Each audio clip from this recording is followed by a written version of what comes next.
Jadi adik gue punya 3 kebiasaan nyebelin. Mandi sambil nyanyi, kalau mandi lama banget, dan kalau mandi pintunya nggak pernah dikunci. Gue berdua sama adik gue udah setahun ini ngerantau keluar kota. Kondisi ekonomi orang tua kita di kampung yang nggak membaik memaksa kita berdua untuk merantau dengan modal seadanya. Kita tinggal di kos murah di pinggir kota Jakarta. Gue dan adik gue cuma sewa sekamar. Awalnya ibu kos ngelarang karena adik gue cewek dan kita seumuran. Ibu kos sempat ngira dia adalah pacar gue. Tapi gue ngunjukin kakak gue kartu keluarga dan dia ngebolehin kita tinggal sekamar. Kamar di sebelah kanan gue ada mbak-mbak kuliahan dan di sebelah kiri gua ada mas-mas yang menurut gua tingkah lakunya agak aneh. Dan ruangan paling ujung ada kamar mandi sebagai fasilitas umum di kosan gue. Nah, maklum deh, namanya juga kosan murah. Jadi kamar mandinya di luar, sharing sama penghuni kos lainnya. Rutinitas pagi adik gua biasa, bangun, mandi, nyanyi, pintunya nggak dikunci. Sementara rutinitas pagi gua adalah bangun, bikin sarapan, dan neriakin adik gue dari depan kos buat ngunci pintu kamar mandinya. Semuanya berjalan biasa aja sampai suatu hari mbak-mbak di kamar sebelah ngetok pintu kamar kos gue tengah malam. Dia izin numpang semalaman. Dia perkenalin dirinya dulu sama kita. Namanya Rani.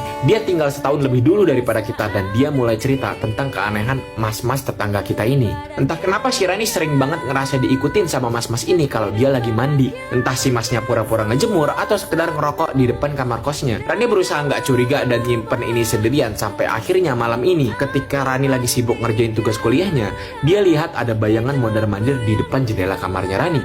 Rani gak asing dengan bentuk bayangan dan posturnya. Cuma satu cowok yang punya kriteria itu. Dan cowok itu adalah mas-mas tetangga kita. Ada kali 5 menitan bayangan itu bolak-balik sampai akhirnya bayangan itu berhenti di antara jendela dan pintu kamar Rani. Bayangan itu menghadap ke kamarnya dan memajukan kepalanya seakan mau ngintip dari celah-celah pintu. Rani takut banget. Ini pertama kalinya dia begadang dan yakin si mas-mas ini ngelakuin setiap malam. Cuma baru aja ketahuan. Jadi si Rani berusaha ngeluarin suara. Entah batuk, entah nyanyi, atau sebagainya. Seakan-akan Rani ini masih bangun. Bayangan itu pun pergi. Akhirnya Rani keluar, ngetok kamar gue, dan numpang nginep semalaman. Jujur gue sih dengernya nggak begitu kaget ya, karena gue udah curiga sama mas-mas ini dari pertama kali gue pindah ke sini. Paginya Rani berterima kasih dan nyarinin satu hal, jagain adek gue, terutama ketika dia nggak ngunci pintunya pas mandi. Hari-hari berlalu, adek gue tetap ngelakuin kebiasaan yang sama, nggak pernah ngunci kamar mandi dan harus selalu gue ingetin. Ini jadi sering nginep di kamar gue dan hal ini akhirnya ketahuan sama ibu kos.